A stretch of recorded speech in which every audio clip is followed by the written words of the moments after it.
ዝጠፍእ ህዝቢ ይኹን ዝቁረስ መሬት ትግራይ ይህሉን አንጻር ኣብ ልዕሊ ህዝቢ ትግራይ ዝጠፍእ ህዝቢ ይኹን ዝቁረስ መሬት ትግራይ ይህሉን አንጻር ኣብ ልዕሊ ህዝቢ ትግራይ ዘቕንዑ ጥፋኣታት ከም ህዝቢ ብንገብሮ ስጡም ውዳበን ሓድነትን ክመኽኑ እዮም ዝብል መደረ ዘስምዐ ኣቦ እምበር ውድብ ሕወሓት ዶክተር ደብረጽዮን ገብረ ሚካኤል ብሎም ዕለታ ብዝተኻየደ ዓብዪ ናይ ተቃውሞ ሰላማዊ ሰልፊ ተሪር መደረ ስሚዑ ኣሎ። ተረርቲ መደረታት ዝተሰምዑሉ ዝመድረኽ ዶክተር ደብረጽዮን ገብረ ሚካኤል ፕሬዚደንት ትግራይ ጀነራል ታደሰ ወረደ ሓሳቡ ማካፊሎም ህዝቢ ትግራይ ምስ ጉርባብቲ ክጓነፅ ኣብ ኩናት ክነብር ዝደልዩ ከም ዘይኸውን ብምሕዝነትን ዝድል ርክባት ከም ዝጠናኸር ድማ ብምሕባር ኣብ ዝቕነ ፍጹም ጸረ ሉዓላውነትን ዝኾነ ውሳነ ብልጽግና ዕላው ምስ ኮነ ኣብ ውሽጢ ዓድን ወፃእን ዝነብር መላእ ህዝቢ ትግራይ ብዝተወደበ መንገዲ ነቲ ውሳነ ንምንጻግ ዝተውሃበ ተሪር ግብረ መልሲ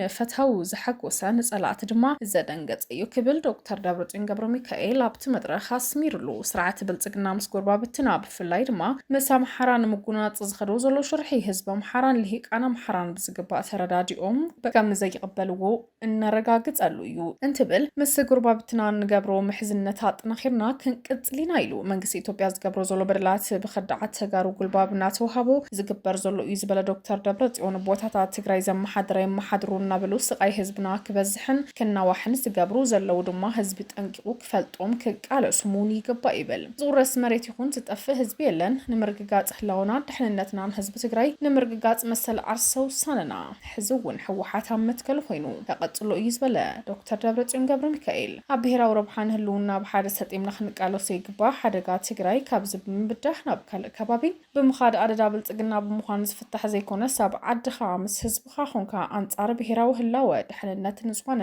ብሓድነት ብምቅላስ ይኽብል ድማ ተሰሚዑ ዘሎ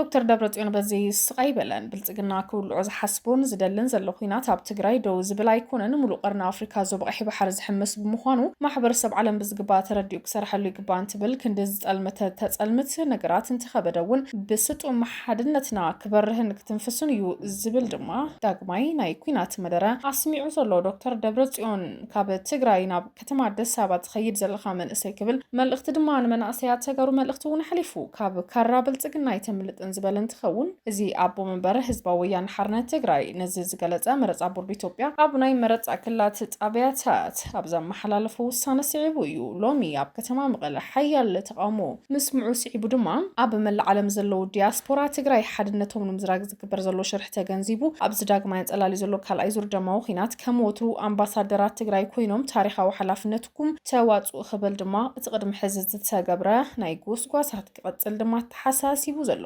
ሕወሓት ተኣማመንልኩም እያ ክብል እውን ዲያስፖራ ተጋሩ ኣብ ጎኒ ትግራይ ተሰለፉ ዝብል መልእኽቲ ይሕሊፉ ሓደጋ ኩናት ተንጸላሊ ኢልካ ናብ ኣዲስ ኣበባ ከይድካ ግዳይ ግፋን ማእሰርትን ትኸውን ዘለኻ መንእሰይ ትግራይ ድማ ስደት መፍትሒ ከም ዘይኮነ ክትርዳእ ይግባእ ዝበለ ዶክተር ደብረጽዮን ኣብ ኣዲስ ኣበባ ዘለኻ መንእሰይ ካብ ካራ ብልጽግና ተምልጥ ከም ዘይተምልጥ ተረዲኻ ምስ ሰራዊትካን ህዝብኻን ክትውግን ይግባእ ንዓሞ ተሰለፍ ክብል እውን ተሰሚዑ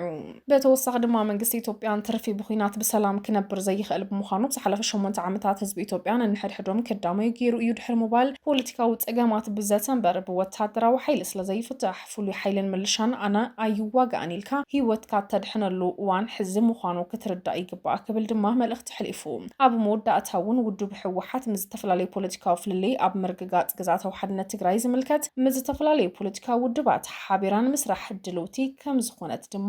ገሊጹ ዘሎ ፕሬዚደንት ትግራይ እውን ብዛዕባ ጠሚቱ መድረ ዘስምዕ እንትኸውን ተሪር መልእኽቲ ሕሊፉ ዘሎ ብታሪክ እንተኮይኑ ትግራይ ትቕበሎም በራሕሊፋት ሰብ ቀንጣብ መሬት ፍጹም የለን ዝበለ ፕሬዚደንት ትግራይ ጀነራል ታደሰ ወረደ ኣብ ሕሉፍ ፖለቲካውን ዕጥቃውን ናይ ቃልሲ ምዕራፍ ከም ዝተረጋገጸ ህዝቢ ትግራይ ፖለቲካዊ ኣረኣይኡ ሃይማኖታዊ እምነቱ ዕደጋ ዕድመን ጾታን እንከይጋረዶ ኣብ ህልውንኡ መሰል ዓርሰ ውሳነኡ ንዝመጽእ ብሄራዊ ሓደጋ ብሓያል ኒሕን ውህደትን ገጢሙ መጻዕድሉ ዝውስን ህዝቢ እዩ ብምባል እዙይ ኣብ ኩሎም ናይ ቃልሲ ምዕራፋት ተደጋጊሙ ዝተረጋገጸ ሓቂ ብምባል ብርግጽ ኣብዞም ዝሓለፉ ውሱን ዓመታት ውሽጣዊ ፖለቲካዊ ፀገማት ብዝሰዓቡ ምክንያት ፍልልያት ከም ዘለው ዘከራኽር ኣይኮነን እንትኾነ ግን ሕዚ እውን ኣብ ቀጻልነቱ ክብረቱ ንዝመጽእ ዝኾነ ይኹን ብሄራዊ ሓደጋ ከም ቆፍኡ ዝተንከፈ ህዝቢ ካብ ጫፍ እስካብ ጫፍ ዝንድር ኣብ ምውሓስ ህልውና ቀጻልነቱ ዝርብርብ ተኣምረኛ ህዝቢ ዝሕዝብ እዩ ብምባል ንተኽታኹ ፋሉል ውሳነ ፌደሬሽን ምክር ቤት ስዒቡ ዝተፈላለዩ ብሄራዊ ነድርን ሕራንን ዘረጋግጽ ሓቂ እውን ህዝቢ ትግራይ ፖለቲካውን ሃይማኖታውን እምነቱ ብዘይገድስ ኣብ መሰል ርእሰ ውሳኔኡ ግን ቀጻልነት ፍጹም ከም ዘይዋግእ ኣረጋጊጹሎ ብፍላይ ዞባ ምዕራብ ደቡብ ራያን ጸለምትን ኣከራኻሪ ከም ዝኾነ ተገይሩ ክሰኣልን ክሰርጽን ኮነ ተባሂሉ ይስራሓሉ ዝበለ እንትኸውን እዚ እውን መቐጸልታ ሸውሃት ትግራይ ናይ ምድኻም ምድቃም ምዃኑ ክፍለጥ ኣለዎ ብምባል ብታሪክ ሕጋዊ ሰንዳት ናብ ምጽብጻብ እንተ ኣቲና ትግራይ ትረኽቦ እምበር ኣሕሊፋ ተቦ ቅንጣብ መሬት የለን ኢሉ በዘጋጣሚ ንመላእ ውሽጢ ወፃን ዘለኻን ህዝቢ ትግራይ ንኣባላት መሪሕነት ኩሉን ውድባታት ትግራይ ውዳበታት ትግራይ ንኣባላት መሪሕነት ሓይልታት ጸጥታ ትግራይ ከምኡውን ንመላእ ሰራሕተኛ መንግስቲ ዘርአይዎ ዝሕብን ዝተወደበ ቃልሲ ድማ ክብርን ኣዳን ገሊፆም ብቦርድ መረፃ ቤት ምክሪ ፌደሬሽን ኢትዮጵያ ውሳነ ዝተመሓላለፉ ኣካላት ተሓትት ክኾኑ ህዝቢ ትግራይ ብዕሊ ቅሬታ ክሕተት ከም ዝግባእ ድማ ብተወሳኺ ዋና መሓዳር ዞባ ደቡብ ትግራይ ተጋዳላይ ዝናብ ገብረ መድህን እውን ኣብቲ መድረኽ ገሊጹ እዩ ብፍላይ ድማ መረፃ ቦርድ ኢትዮጵያ ብናይ መረፃ ክልላት ጣብያታት ኣመልኪቶ ብዘመሓላለፉ ውሳነ ልዑል ተቃውሞ ዝተሰምዐሉ እንትኾኑ ዳርጋ መላእ ከተማታት ትግራይ እውን ሓያል ተቃውሞ ይስዒቡ ኢሉ መሰረታውያን ዝበሃሉ ሕቶታት ህዝቢ ትግራይ ከይተመለሱ ዝግበር ዝኾነ ይኹን መረፃ መሬት ትግራይ ከም ዘይህሉ መንግስቲ ኢትዮጵያ ይኹን ማሕበረሰብ ዓለም ክፈልጥ ይግባእ ዝብል መርገፂ ዝሓዙ እንትኾኑ ብመረፃ ቤት ምክሪ ፌደሬሽን ኢትዮጵያ ውሳነ ዝተመሓላለፉ ኣካላት ሓተት ክኾኑ ንህዝቢ ትግራይ ብዕሊ ቅሬታ ክሓቱ ከም ዝግባእ ድማ ገሊፆም ዘለው ኩናት እንድሕር ተወሊዑ ድማ ኣብ ትግራይ ጥራሕ ከይተሓፀረ ናብ መላእ ኢትዮጵያ ናይ ምስፋሕ እድል ከም ዘለዎ ድማ ፕሬዝደንት ታደሰ ወረደ እውን ገሊጹ ዘሎ እቲ ፕሬዝደንት ድማ ሕዚ ኣብ ተረኺብና ዘለናን ኩላና ተገሩ ሓደ ዝገብረና ጉዳይ ግዛታዊ ሓድነት ትግራይ ንምርግጋጽ ተመዛበልቲ ናብ መረበቶም ክምለሱ ንምግባሩ ዝበለት ፕሬዝደንት መንቀል ዝጸገም ፖለቲካዊ ምዃኑ ሕዚ እውን ሰላማውን ፖለቲካውን መፍትሒ ክወሃቦ እንታይ ዝግብኦ ናብ ኩናት ከምርሓ ይግብኦን ክብል ይገለጽ ሕቶ ተመዛበልቲ ዝተሓላለኸ ብዘይ ምዃኑ ትኽውሃብ ዝግባእ መፍትሒ እውን ንጹር ክኸውና ትገብኦን ቤት ምክሪ ፌደሬሽን ተደሪኹ መረፃ ቦርድ ኢትዮጵያ ዘመሓላለፉ ውሳነ ተጸገም ንኽጋደድ ኣኽኢልዎ እዩ ድሕሪ ምባል ናይ ጸለምቲ ሞዴል ሒዝካ ናይ ተመዛበልቲ ጸገም ክትፈትሕ ምፍታን ዳግማይ ስሕተት ምስራሕ እዩ ይብል ብምቕጻል እውን ዘለና ናይ ሰላም ኣማራፂ መሊእና ክንጥቀም ዋላ እኳ እንተኽኣልና ሓይልታት እናወደብካ ናብ ትግራይ ክጽጉዑ ምግባር ጽዕንቶ